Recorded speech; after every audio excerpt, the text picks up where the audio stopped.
At eto na naman nga ni po ang ating buhay kaganapan na sa full-time ma'am pero kumikita kahit nasa bahay. Di man ganun kalaki ang mahalaga ay kumikita kahit paano mga mare. At tuloy na nga ni as a full-time ma'am kahapon pa nga ni ang kaganapan na yan mga mare. Tapos nga ni mag-asikaso dito sa bahay eri nga ni tinatupag ko nga ni paggagawa ng buko salad para nga ni sa aming panuche buena. Salad is life talaga dahil tuwing Pasko ito na nga ni kinaugilan natin na gawin natin dessert. Na parang nga ni gawa natin dyan mga mare pero okay lang yan natin di rin naman yan masisira. Tapos naman nun ay syempre tinikman ko nga ni mga mare kung pasado na nga ni yung lasa. Pasado na nga ni sa akin panlasa eri nga ni tilagay ko na nga rin sa freezer. Tapos naman noon ay gumawa naman kami ng lumpia mga mare at talaga namang hindi ito pwedeng mawala dahil paborito nga ni ito ng mga dito bata. Dito ko na lang nga ni yan giniling sa bahay mga mare at nang sa ganun nga ni malinisan ko ng maayos itong karne. Meron nga ni tayong agawin mga mare kaya naman at yung anak ko na lang nga ni nagtapos itong pagbabalot ng lumpia. Fast forward eri nga ni palikaganapan na kagabi. Tado alas 12 ay nakasanayan na talaga namin mga mare na ganitong oras inakantahan na talaga namin ng happy birthday itong anak ko. Tapos sabay-sabay na rin nga ni kami nagasikain ng mga mare at nakasanayan na nga rin ito ng mga pamangkin ko. Umagahan naman pagising ko ay nag-asikaso naman ako para magtimpla ng kape. Tanghali tayong hugasin ngayong umaga mga mare dahil kagabi nga ni pagkatapos namin magkainan ay nagugas na nga ni. Para nga ni kako pagising ko ay wala lang masyadong gawain mga mare. Kaya nga ni mga mare medyo marami pa rin nga ni tayong natirang pagkain palibhasa ay lahat nga ni halos ay may malalaman pa nga ni mamaya kung meron nga ni tayong madating na bisita. Suman nga ni dito galing kay mami at kako'y magabalat nga na ako ng ilang piraso at masarap nga ni itong itambal sa meron nga ni kalamay hati talaga namang napakasarap nga ni na rin mga mare at katalong-katalo na nga ni. Kapag kape na nga ni kami mga mare bago pa nga ni ako nakapag-imis itong aming mga pinaghigaan. Basta yun palibasa ay mga puyat kagabi kaya naman sa mga oras na yun itulog pa nga ni yung mga anak ko. Wala naman silang nga gawin pagising nila mga mare kaya naman talagang inahayaan ko nga ni silang matulog. Sa ganun nga ni mga mare makabawi sila ng tulog hanggat wala nga ning kapag may pasok na naman nga ni sila mga mare back to reality na naman sila talaga namang puyatan na naman nga ni. At gusto pa nga nilang matulog ay no choice dahil nga ni meron silang pasok. Nagamadali na nga rin ako sa paglililin sa mga oras na yun mga mare talaga naman tirik na naman nga ni. Hindi ko na namalayan at ang halit na pala palibasa nga ni hindi pa tayo nakakalabas ng bahay. Kulong na kulong nga ni dito sa bahay mga mare at napakadilim nga ni kapag sarado ang mga pinto. Aroy habang nagalinis nga ni tayo mga mare talaga namang hindi nga natin nakaligtas sa mga inaanak natin ang mga pamangkin ko. Talaga namang super excited ba masko party dati hindi pa nga ni naliligo yung mga yan. Kaya nga ni maghintay muna sila saglit at magadilhensya pa nga ni kako ng pampapasko sa kanila si Ninang.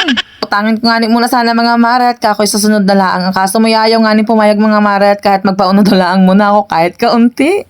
Ang maabutan ng hani ng ampaway talaga namang tuwang-tuwa nga ni yung mga bata na yan at tatakbo ng hani. Kaya nagpatuloy na nga rin ako mga mare sa paglilinis at talaga namang hindi na tayo naubusan ng gawaing bahay. Pagkatapos naman nairet nag-asikaso na nga na ako mga mare para nga ni magsaing. Ang takalangan isinain ko dyan at marami pa rin nga ni natirang kanin. Mas marami pa rin nga ni tayong pagkain dito sa bahay mga mare kaya naman okay na okay lang yan. Kapagod na rin nga ni mga mare itong takip ng rice cooker natin na talaga namang sumuko. Nainit ko na nga rin sa darling ko itong tira naming ulam kagabi mga mare at kako nga ni makain na kami pagkaluto ng kanin. Basta yan gumawa na nga rin siya ng sausawa na tuyo at kalamansi na meron nga ning counting seasoning. Masarap nga ni pala siya mga mare kapag inalagyan siya. Paano ba yun mga mare? Halika kayo at sabayan niyo po kaming kumain. Merry Christmas po sa inyong lahat dyan. Sana po ay patuloy niyo po kaming suportahan. Ito naman pagkatapos namin kumain ay meron nga ni tayong bisita mga mare. Ito nga ning tiyuhin ko at saka itong tiyahin ko. Kumain na nga rin sila mga mare. Tapos maya dumating naman itong aking marihin at parihin kasama yung inaanak ko. At ito lang nga ni mga mare kasimple ang aming buhay dito sa aming probinsya.